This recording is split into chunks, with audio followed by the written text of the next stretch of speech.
bagaimana pilkada ini menjadi sebuah pesta demokrasi, harapan bagi rakyat di seluruh Indonesia, bagi gubernur, bupati, wali kota, karena nanti akan mendapatkan pemimpin baru. Ini adalah pilkada serentak pertama yang hampir berbarengan dengan pilpres. Jadi ini adalah prosesi demokrasi baru bagi kita, sehingga memerlukan persiapan baik bagi penyelenggara, dalam hal ini KPU, Bawaslu, tentu saja pemerintah, lembaga terkait, dan partai politik yang mengusungnya, termasuk rakyat, karena rakyat baru saja menyelesaikan sebuah pesta demokrasi, pemilu dan pilpres. Ini akan disiapkan lagi untuk pilkada, sehingga saya kira perlu persiapan. Kami di Partai Gerindra sedang mempersiapkan calon-calon itu bisa menjadi sebuah perpanjangan tangan bagi kepentingan rakyat kepada pemerintah pusat dan pemerintah pusat kepada masyarakat dan rakyat. Khusus di Jawa Barat, kami sedang melirik sebelah kanan saya ini.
Kejadian-kejadian iya, brong, terus kemudian anak-anak usia di bawah umur naik motor.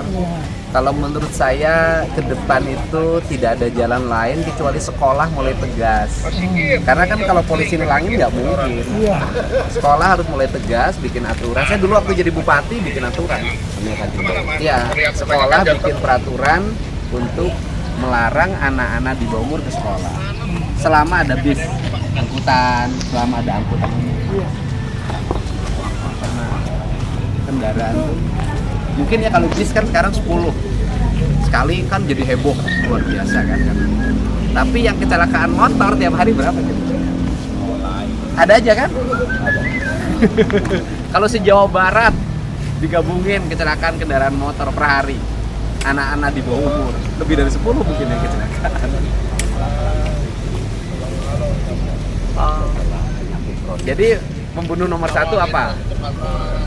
Penyakit. 2 bencana. Yang ketiga lalu lintas. Jadi heboh kalau banyak. Tapi kalau satu tiap hari tiap kabupaten kan nggak heboh. Ya, saya termasuk udah ketemu Pak Kanit ini. Saya selalu ingin memelopori di sebuah daerah di mana saya tinggal dulu waktu jadi bupati begitu.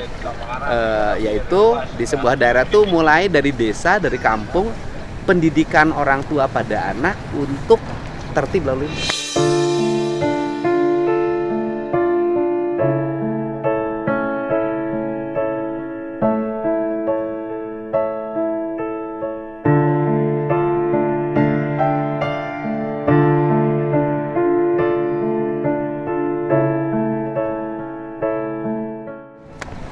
Belum waktunya jangan naik motor. Tapi sekarang tuh orang tua tuh jangan salah, lu ke saya aja banyak komplain. Brong, oleh saya digurengin, ngambek itu teh hidungnya. Ya, kebetulan kita nanti akan bentuk di kampung. Kalau saya cepet sih memang karena diganti knalpotnya. Gua ke toko ganti. Tapi kan lalu lintas ada gantinya dari mana? Ini bus ini markasnya di mana? Markas bus ini Bekasi. kantornya? Antisipasi jalurnya ya. Yang masuk ke dalam parkir mobil dari Jakarta. Perusahaannya Jakarta. Perusahaan. apa namanya dari Kompolnas dua Kalau ini bis ini aslinya mesin keluaran tahun berapa? Kapolres. Terus STNK nanti bakalan Kelantas ya? Kalau kita nanti keluar ya. Keluar tahun berapa? STNK-nya keluaran tahun berapa? 2006. Yang aslinya mesinnya? Artinya mesinnya keluaran bisnya tahun berapa? 2006. Berarti sekarang udah umur 19 lah, udah tua. 18. Udah tua. Di kita ini kan problem ya, pembatasan usia jadi masalah. Terlalu lama bermasalah. 2006. Di karoserinya dirubah lagi, di-upgrade jadi baru tahun berapa? Baru 2 bulan selesai. Oh, 2 bulan. Ini di-upgrade jadi kelihatan baru 2 bulan. Kalau kewenangan izin perubahan dari mesin lama jadi karoseri baru digunakan untuk angkutan penumpang, angkutan barang, itu kewenangan siapa? Dirjen, Ya? Dirjen Pak. Dirjen Jadi mau Perhubungan Darat. melaporkan Dirjen Hubdat. Dirjen Mau Perhubungan. melaporkan, saya mau melakukan perubahan. Ah. Nanti Dirjen keluar rancang bangunnya harus begini. Gitu. Oh, jadi Dirjen Perhubungan Darat. Ada surat Ada suratnya. Ada surat. Izin operasionalnya dari mana? dari Dirjen Hubdat. Ya, jadi ya ini kan mobilnya nih operasional nih, jadi bis wisata. Yang ngeluarin izinnya siapa? Dirjen. Dirjen Perhubungan Darat yang mengeluarkan izinnya. Iya. Berarti operasional dari bis ini dikeluarkan oleh Dirjen Perhubungan Darat sehingga dia bisa operasi. Iya. Yang menyatakan dia laik siapa? Pengujian yang kan diuji di Ah. pengujian kendaraan motor di dinas-dinas perhubungan setempat. Jadi kelaikannya, Kelaikannya. jadi yang memberikan izin operasionalnya Dirjen Perhubungan Darat, Darat, kelaikan dia kelaikannya jalannya oleh Dinas Perhubungan. Perhubungan. Ini Dinas Perhubungan mana? Wonogiri, Pak. Oh, jadi yang mengeluarkannya Dinas Perhubungan Wonogiri. Bahwa dia laik jalan. Iya. Karena ade kan di Wonogiri. Oh, Plat ininya. nomornya. Oh, nomornya Wonogiri. Jadi Dinas Perhubungan Wonogiri yang menyatakan dia laik jalan. Istilahnya KIR ya? Ya, betul. Pak. KIR ya? Iya. KIR-nya kapan terakhir ini? Akhirnya Juni 2023. Juni sampai Desember bahasa berlakunya sampai Desember tahun 2024. 2023. 23. Ini udah KIR. Udah Juni 2023. Berlaku sampai Desember. 2023. Berarti udah lewat dong KIR-nya. Udah lewat. Berarti ini nggak uji KIR? Enggak.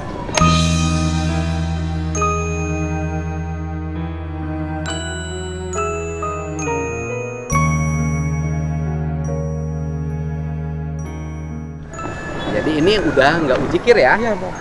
Jadi dari Desember sampai sekarang dia tidak uji KIR. Iya. Ya, enggak silakan. Berarti dia tidak izin laik jalan.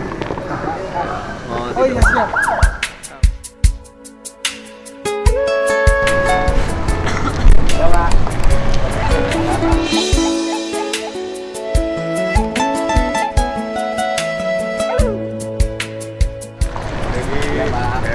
Kebetulan saya di sini tinggalnya. Terima kasih. Yang ada di sini jadi prihatin lah ya. Gimana? Saya mau lihat sebentar Pak. Sebentar ya. Bangga silakan.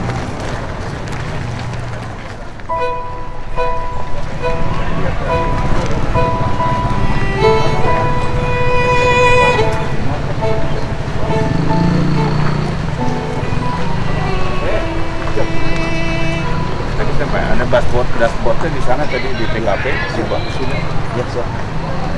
Jangan lupa dashboardnya jangan ditinggal di sana. Itu kan melihatkan bukti bahwa itu mobil kelihatan lebih lama. Ada apa? Kotak itu colok polisi.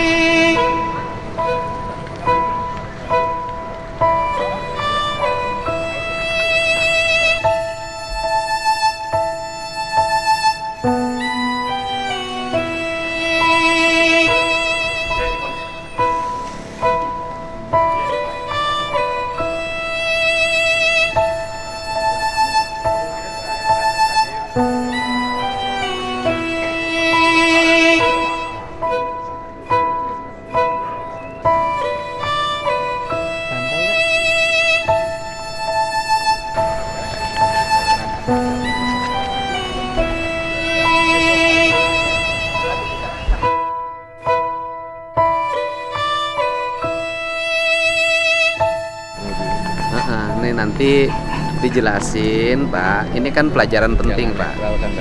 Nih bis ini yang pertama, bis tua, kemudian di-upgrade jadi bis muda. Jadi kelihatannya baru, padahal mesinnya tidak berubah, masih lama. Yang kedua ada kebiasaan jelek lagi katanya, waktu mudun suka gigi netral. Oh, jarang kedengaran. Jarang. Jarang kedengaran. Jarang, mudun gigi netral jarang. Jarang. Tapi biasanya yang Karena jadi mereka sebagai pengemudi ingin menyelamatkan diri semuanya. Maksudnya pasti di standar di antara gigi satu, dua. gigi dua, sama. Jarang kedengaran. Diinformasikan juga jangan sampai netral di saat mau oper giginya kan pasti nggak bisa. Kan kecelakaan Karena ini. yang udah hafal Medan tuh beberapa tahun-tahun, yang Indramayu Bandung kan udah dia tahu Medan. Ini belum tahu Medan. Kemungkinan, tapi katanya tiap Ini cuma sering supirnya ada kan sering masalah. kesini. Supirnya orang mana ini? Supirnya tuh Sekarang supirnya di mana? Di rumah rumah sakit, sakit Cereng Pak. Rumah sakit Cikarang. Di Subang sih. Kamar berapa? nggak Nggak tahu. masih di ruang Oh, isolasi. Masih di ruang isolasi. Bisa dia. Ruang isolasi. Jadi fullnya ini bis ini garasinya mana? Katanya di Bekasi, Di Bekasi. Garasinya. iya. Perusahaannya domisilinya di mana? Belum tahu. Belum tahu. Tinggal dibuka. Dia tuh lihat deh. Pajar itu. Pajar, Putra Pajar. Nomornya tapi KIR itu fix ya, bahwa dia KIR itu harusnya Juni 2023 sampai dengan Desember. 2023. Jadi 6 bulan sekali KIR. Ya, Nah dari mulai Juni 2023. Desember sampai sekarang belum KIR. Belum KIR. Harusnya mungkin KIR-nya lagi nanti tanggal 6 Juni. Desember Enggak. Harusnya 2023. Desember. Oh, dia nggak uji KIR bulan Uji KIR. Desember. Kita kan komunikasi dengan bunuh dirinya. Jadi dia nggak uji KIR. Saya dari Kompolnas kan pada dasarnya tugasnya adalah pengawasan eksternal kepolisian. Bagaimana polisi itu bisa melakukan nantinya berkaitan dengan masalah penegakan hukumnya. Nah, penegakan hukumnya ternyata polisi ini tidak mudah karena saling berkaitan, ya, berkaitan dengan masalah kondisi mobilnya, bagaimana kondisi pengemudi. Nah, kalau tadi saya lihat di TKP, ya berkaitan juga dengan permasalahan dari sisi kendaraan. Nah, makanya saya lihat kendaraan kayak apa gitu bentuknya. Ya ternyata ya bentuknya menurut ya yang kita lihat antara casing dan dalamnya ya itu bisa kita katakan berbeda ya. Apalagi kemudian ini berkaitan dengan masalah keselamatan ya. Nah itu jadi kita ingin coba dalami nanti Pak Dirlantas ya dengan Kasat Lantas ya, untuk bagaimana penegakan hukumnya itu secara benar-benar dilakukan. Ya, untuk investigasi mengenai sopir nih Pak, gimana? Ya, ini sedang dilakukan ya. Karena supir kondisinya kan juga masih kemudian belum begitu sehat ya. Jadi paling tidak ya apa yang diceritakan itu kita baru datakan. Belum sampai berkaitan dengan masalah jadi investigasi. masih menunggu pulih dulu ya? Ya, kita harus begitu. Mungkin Ya. terakhir Pak untuk ucapan bela sungkawanya kepada keluarga korban dalam tragedi ini. Ya pada dasarnya kita kesini kan ada keprihatinan ya. Seluruh stakeholder itu prihatin.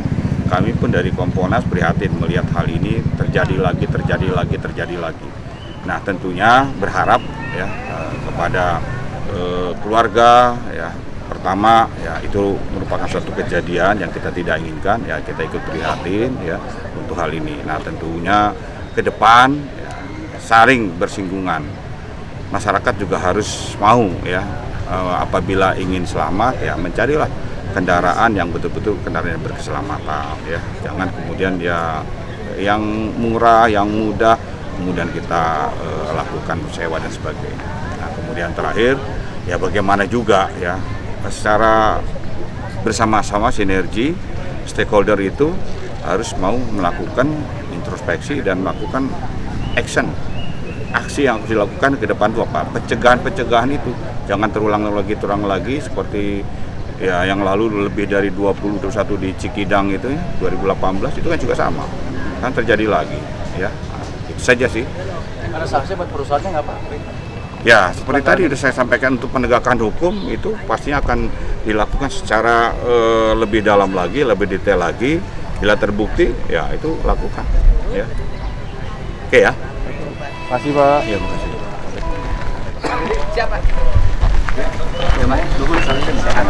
Siap. Ya intinya bagaimana pencegahan ya. Nggak boleh terjadi lagi. Dan itu harus ada action dari semua stakeholder. Itu aja titipkan. Sekolah nggak boleh lagi ada kegiatan studi tour Pak. Ya itu dievaluasi dan sebagainya. Tapi paling terpenting ya karena ya transportasi salah satu penyebabnya, ya itu yang harus lebih di dalam. Mungkin pengetatan perubahan bis yang di-upgrade. Ya. Jadi Itu setuju. dalamnya tua, Casingnya mukanya pakai skincare jadi kelihatan muda. Itulah salah satu juga. Kemudian kalau masyarakat tuh jangan tertipu dengan itu. Iya, tapi kan masyarakat rata tertipu oleh casing. Nah, bisa tapi terbaca, Uh-uh. makanya di apa? Di? Di harga. Ya itu tadi kalau studi tour cari harga bis yang murah. Itu berkelanjutan. Dan makanya, Ya. Siap. tolonglah di anu aja. Iya, kan? ke depan. Sama-sama lah ke depan ya. Atau Untuk ke pencegahan. Dirjen Hubdanya aja. Mobil yang sudah tua ya memang sudah masuk dibuang jadi besi tua, jangan di-upgrade jadi mobil baru. Itu salah satu kan ada persyaratan bagaimana itu memenuhi syarat atau tidaknya. Katakan tidak sedikit dan banyak juga yang memang memenuhi syarat itu yang dia sudah benar, sudah baik, enggak sedikit, banyak juga. Tapi yang mau kita perbaiki itu yang melanggar-langgar itu. Tapi ini juga power terhadap satuan lalu lintas itu harus ditambah lagi karena sekarang ini kan satuan lalu lintas kalau nilang ributin, penindakan diributin, kan selalu yang diributin padahal misalnya cek layak atau tidak, kir atau tidak, kan selalu kasihan lalu lintas ini kalau giliran celaka baru. Sudah, jadi Pak Dirlantas sudah. Ya Pak ya. Itu bagaimana ke depan? Kita sekarang Itu faktanya. intinya Faktanya semua mengakui hal itu. Nah, sekarang ke depan bagaimana kita?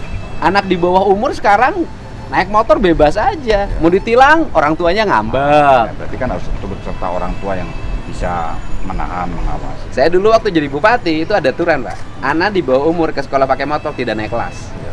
Betul. Pernah Harus, Pak? Ribut sih tapi jadi tertib. harus ada yang berani Bu. Eksekusi itu untuk keselamatan. Tidak boleh lagi di bawah umur. Bayangin Pak, anak-anak TK sekarang tuh ada kegiatan TK suka dibikin tuh. Kegiatannya kegiatan apa saja, naik mobil bak Pak. Satu lagi Pak, mobil odong-odong udah masuk jalan gede. Betul. Sekarang berkembang lagi. Mobil odong-odong masuk jalan motor. gede. Ya. Polisi masih ibaratnya rasa manusiawi. Naik motor lebih dari 2 orang goncengan. Tapi yang digonceng kan anaknya, Iya.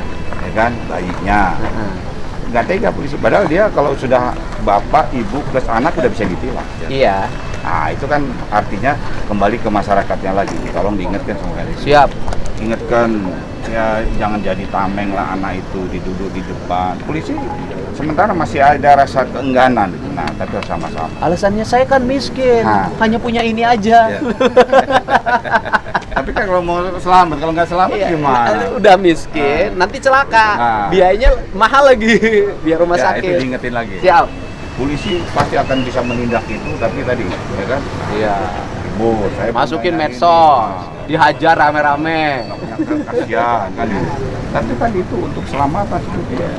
Jadi jangan sampai anak bayi digonceng. Siap. Menteri sudah bicara mengenai perempuan itu. Kalau bisa itu mulai disosialisasi, janganlah. Nah, berarti kembali kepada orang tua. Iya. Ya. Tapi itu tadi kembali gandangan iya. Terus nanti kasih ujung kalau orang Indonesia Pak. Nah. Apa lo? Sadayana Gusti Allah. Iya.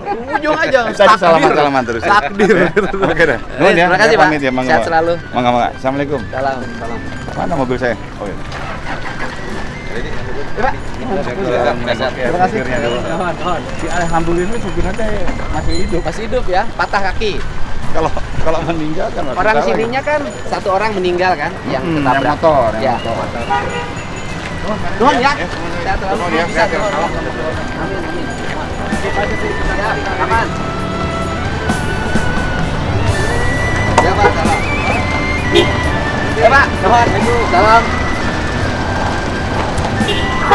Ya Pak.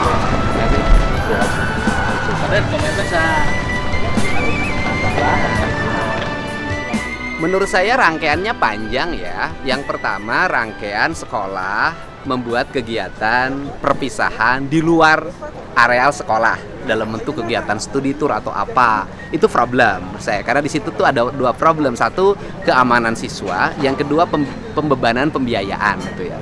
Terus kemudian yang kedua adalah bis yang digunakan. bis yang digunakan itu selalu dipilih VO bis dengan menawarkan harga yang murah.